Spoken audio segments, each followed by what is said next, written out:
적게 벌고 행복할 수 있을까? 1. 보람씨, 연남동으로 이사 올래요? 홍대 산울림 소극장 근처에서 처음 헬로윈디북스 책방을 시작하고 1년이 채 되지 않았던 2014년 가을, 나는 개인적인 사건 사고로 심신이 피폐한 상태였다. 나에게 남겨진 건 매달 적자를 내는 작은 책방뿐.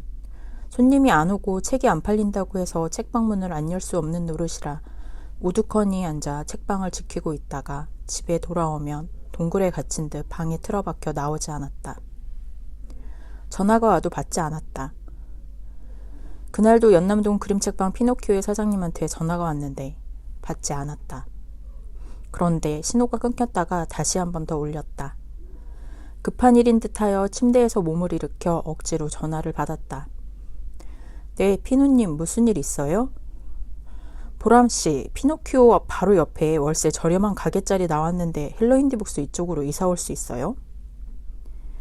그날의 전화 한 통화로 나는 동굴 같았던 암흑기에서 탈출할 수 있었다. 2. 연남동의 낮이 좋아서, 연남동의 밤이 좋아서. 인디밴드 공연을 보기 위해, 클럽데이 때 밤새 놀기 위해, 개성 있는 술집에 술을 마시러 주말이면 친구들과 홍대를 놀러 다녔다. 홍대가 집보다 편했던 20대 시절을 보냈고 나이가 먹어서도 홍대에서 놀고 싶다는 생각에 홍대에 위치한 회사에 취직하기도 했다. 그리고 또 몇 년이 흘러 홍대에서 월세집을 구하기 위해 홍대 주변을 두리번거리다가 발견한 동네가 홍대 메인에서 조금 떨어진 동네 연남동이었다. 한적한 골목길에 작은 가게들과 작업실이 자연스럽게 어우러져 있었고 바람이 불면 풍경 소리가 들릴 정도로 동네가 조용했다. 길을 걷다가 1세대 인디밴드의 멤버들을 발견하는 재미도 있었고 술이 마시고 싶으면 새벽이라도 부를 수 있는 동네 친구도 있었다. 그렇게 2012년 나는 연남동 주민이 되었다. 그 당시 홍대 입구역 3번 출구 쪽에 허름한 막걸리집이 있었는데 이사를 오고 얼마 안 되어 동네 친구가 그곳에서 친구들과 술을 마신다길래 한밤중에 출동한 적이 있다. 술을 마시는데 옆 테이블에 동네 친구의 또 다른 연남동 친구들이 술을 마시러 왔다.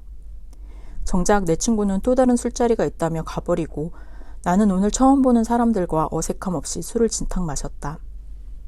소나기가 오고 막걸리집의 사람들은 모두 취하고 심지어 주인 할머니도 취하고 비는 추적추적 내리고 밖에 사람들은 비를 피해 뛰어다니고 우리는 그 모습을 안주 삼아 술을 들이켜고 뭐 이런 사랑스러운 분위기가 다 있냐며 나는 벌개진 얼굴로 막 박정대소했다.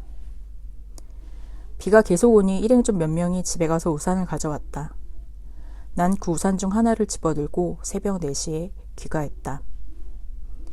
정겹고 따뜻한 골목과 흥을 아는 사람들이 마음에 쏙 들어서 책방 오픈을 준비 중이던 나는 이 동네에서 책방을 열어야겠다고 생각했다.